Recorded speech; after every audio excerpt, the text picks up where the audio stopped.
Xiaomi has really released many phones this year. In this video I'm going to have a closer look at the 5.7-inch Xiaomi Mi5S Plus with dual camera, so let's start the video.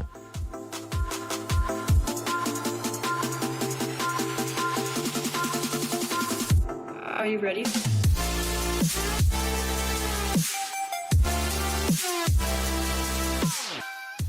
So this video is part 1 of 2. This time I made 2 separate videos. Part 1 will mainly be the presentation, specifications, unboxing, design details, first look on the OS from the beginning, and a deeper look into the phone settings and software features. For more and other tests you need to check out part 2, which I will link to in the description. First, the unboxing. It comes in a white box saying Mi on the top and 5S Plus on the sides. On the back side we find the specifications, like a 3800 mAh battery, 2.5D glass, 30 megapixel main camera and 4 ultra pixels on the front. The whole powered by Qualcomm Snapdragon 821. So let's have a look inside. And the front of the phone is white while the back is in a brushed gold. And the fingerprint scanner is on this model on the rear side. Let me put it aside and let's check the rest. First, a clear hard case, here with some plastic still attached to it. Then a pin to open the SIM tray. And a quick start guide and overview in Chinese. Then there's a black USB Type-C cable, and you can see the connector here. There's a Xiaomi wall charger with support for Quick Charge 3.0. Here the clear case that was included, and it fits the phone perfect. There are some cutouts for the rear cameras and fingerprint scanner, but the bottom and the sides are not protected, so it mainly protects the back side and nothing more. In the bottom we have 3 capacitive backlit touch buttons.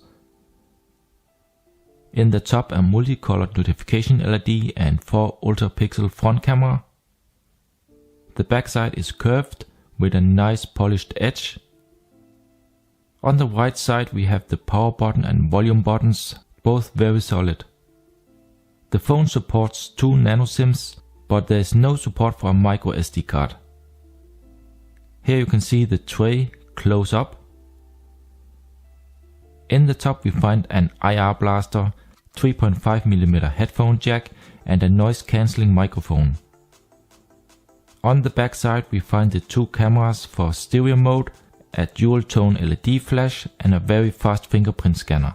The surface is in a brushed metal gold color with a clear coating, and it looks really nice.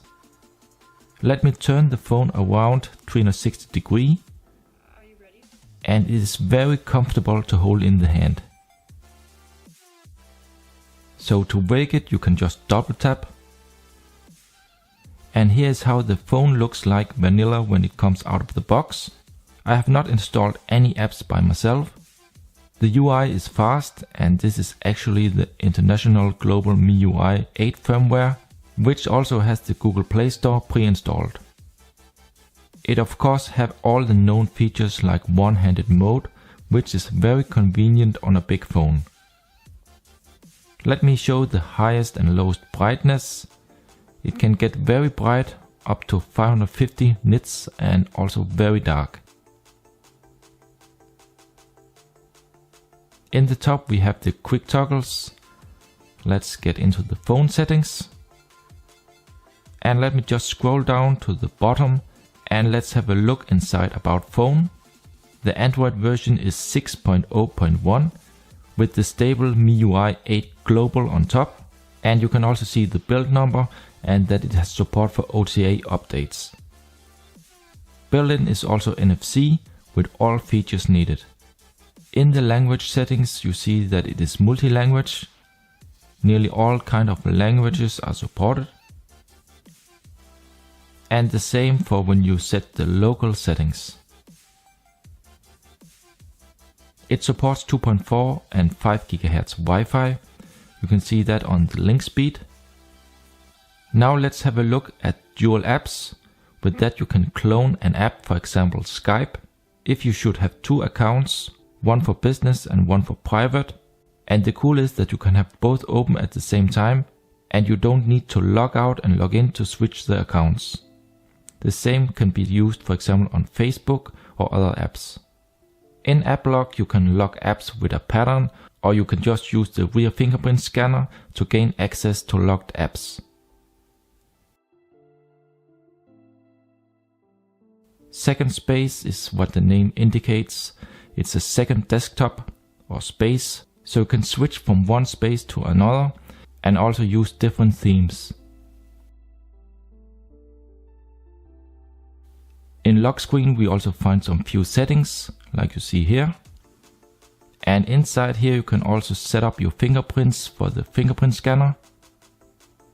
In battery and performance you can see the power consumption. You can manage the app's battery usage and also activate power saving. There is of course also support for themes. We have display settings where you can change the text size and the colors. Are you ready? And we also find the double tap to wake function. The capacitive touch buttons can also be configured and changed and trigger different features. Here are the notification light settings, where you can see that it supports multicolor. And then there's something called Quick Ball. Basically it is just a shortcut menu, which is nice to use on a phone with a big display. And last, let me show you the phone storage. On the paper it has 64GB UFS 2.0 storage, but as you see there is a little bit less available, which is quite normal. Okay guys, so this is the end of part 1. Check out part 2 for more tests like camera, gaming, GPS and much more. See you in the next video.